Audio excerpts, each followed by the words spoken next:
दोस्तों, एक बहुत बड़ी खबर निकल कर आ रही है। जो खबर निकल कर आ रही है मैं उसको अभी वीडियोस में बताने भी लग जा रहा हूँ और आशा करता हूँ कि आप लोग भी इसे जानकर बहुत खुश होंगे। दरअसल मुझे लगता है कि जो इतने दिन तक मैंने वीडियोस बनाई, मुझे पता है कि मेरे वीडियोस की रीच बहुत दूर तक नहीं है, अ, लेकिन मुझे आशा है और विश्वास है अपने सब्सक्राइबर्स पर कि मेरे वीडियोस को लोग शेयर ज़रूर करते होंगे और उन्हीं का योगदान है मेरे वीडियोस के रीच को बढ़ाने में, और उसका असर भी दिखने लग जा रहा है। क्योंकि आप लोगों को पता होगा कि जेएसएससी से जब अंगिका, मैथिली, मगही, भोजपुरी, इन तमाम बिहारी भाषाओं को जब बाहर कर दिया गया था तो कितना ज़्यादा लोग हंगामा करने लग गए थे, कितना ज़्यादा विरोध का सामना करना पड़ा था।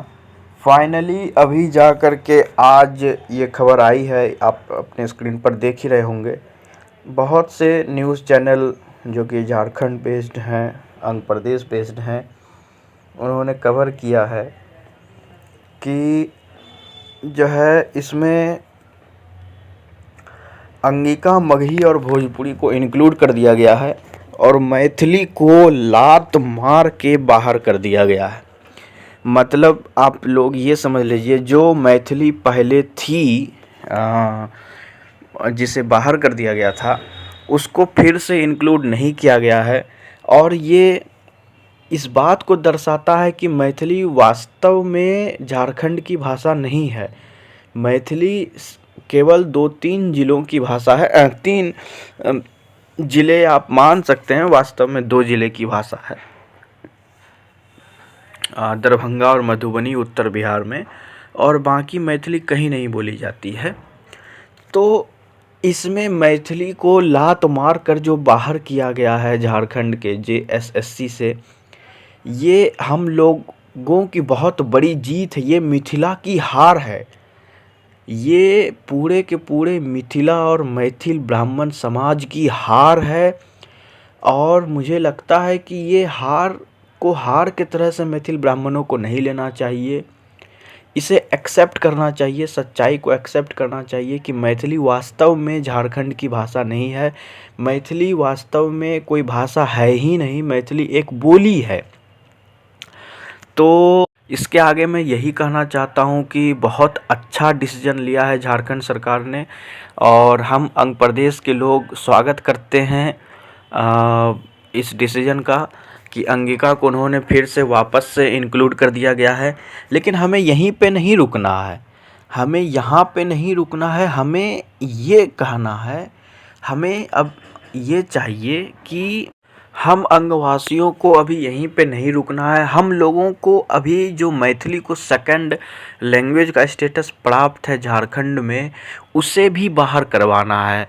और ये तो मुझे लगता है ये केवल एक अप्रोचिंग विक्ट्री है हम लोगों की, अप्रोचिंग स्टेप में।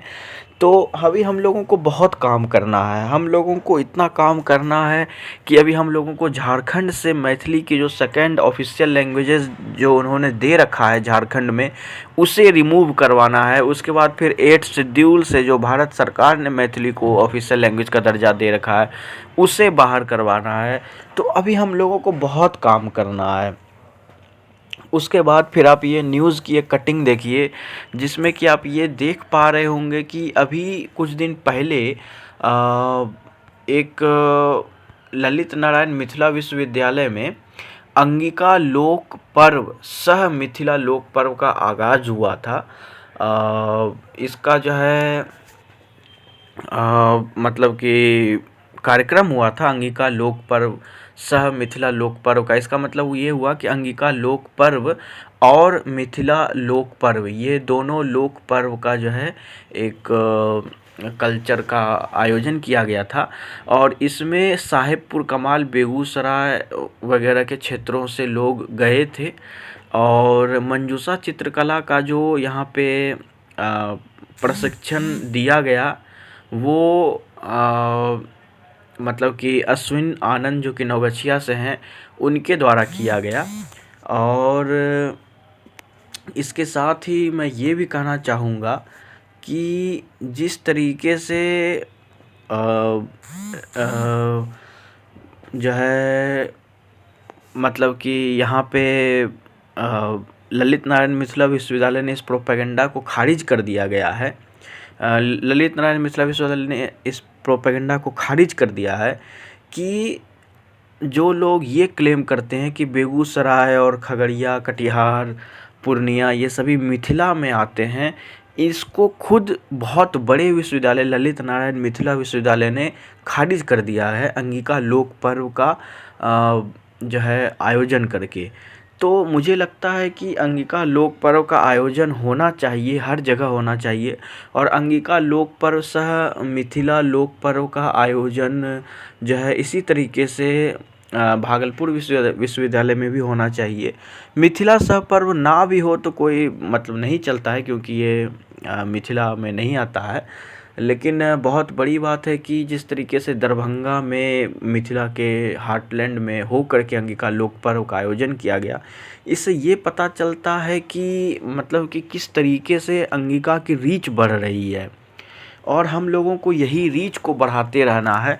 और भगवान ने चाहा तो बहुत जल्द अंगिका को हम लोग उस शिखर तक पहुंचाएंगे जहाँ पे सभी बिहारी भाषाओं का सम्मान होगा, और उसको लीड करने वाला केवल और केवल अंगिका समाज होगा, अंग समाज होगा।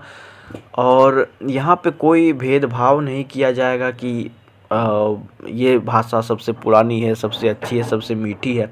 जैसे कि मैथिल लोग ये दावा करते हैं कि उनकी भाषा सबसे मीठी है, भोजपुरी लोग ये दावा करते हैं कि उनकी भाषा सबसे मीठी है। लेकिन कभी हम अंगिका वालों ने ये नहीं कहा कि अंगिका भाषा सबसे मीठी। हमने हमेशा ये कहा कि अंगिका भाषा हो या फिर कोई भी भाषा हो, हर किसी के लिए, उस भाषा के बोलने वाले के लिए वह भाषा सबसे मीठी है। ये प्रॉब्लम ही ख़त्म है। हम अंग वालों के लिए अंगिका भाषा सबसे मीठी है, मैथिल लोगों के लिए मैथिली भाषा सबसे मीठी है, भोजपुरियाओं के लिए भोजपुरी भाषा सबसे मीठी है, मगहिया के लिए मगही भाषा सबसे मीठी है। प्रॉब्लम ही ख़त्म। क्यों दूसरे के ऊपर हम थोपें कि भाई नहीं तुम मैथिल हो फिर भी ये मानो कि अंगिका भाषा सबसे मीठी है। ये थोपने की ज़रूरत नहीं है। तो अंगिका को बहुत बड़ी बड़ी जो है वो जीत मिल रही है। हर जगह मैथिली को स्टेप डाउन करना पड़ रहा है, और भगवान ने चाहा तो जल्द ही मैथिली की इस प्रोपेगेंडा को ख़त्म किया जाएगा। और हम चाहते हैं कि इसमें हमारा साथ जो रियल मैथिल लोग हैं, जो वास्तव में मैथिल और मैथिली की अस्मिता से जुड़े हुए हैं, वो हमारे साथ आएंगे, और इन सो कॉल्ड फेक प्रोपेगेंडिस्ट को हम लोग नंगा करके इनकी माँ बहन को खोदते रहेंगे। तो खैर ये सब चलता रहेगा। और इसके साथ ही मैं ये भी कहना चाहूँगा कि जिस तरीके से अब ये सब काम हुआ है, हम लोगों को और आगे बढ़ना है, हम लोगों को और आगे बढ़ना है। अभी अंगिका के लिए कोड हम लोगों को रजिस्टर करवाना है, और उसके बाद फिर अंगिका को 8वीं अनुसूची में शामिल करवाना है। और सबसे बड़ी बात, अंग प्रदेश में अंतर्राष्ट्रीय ग्रीनफील्ड एयरपोर्ट का भागलपुर में निर्माण करवाना है। तो बहुत बड़े बड़े काम अभी करने हैं, अभी तो कुछ नहीं हुआ है।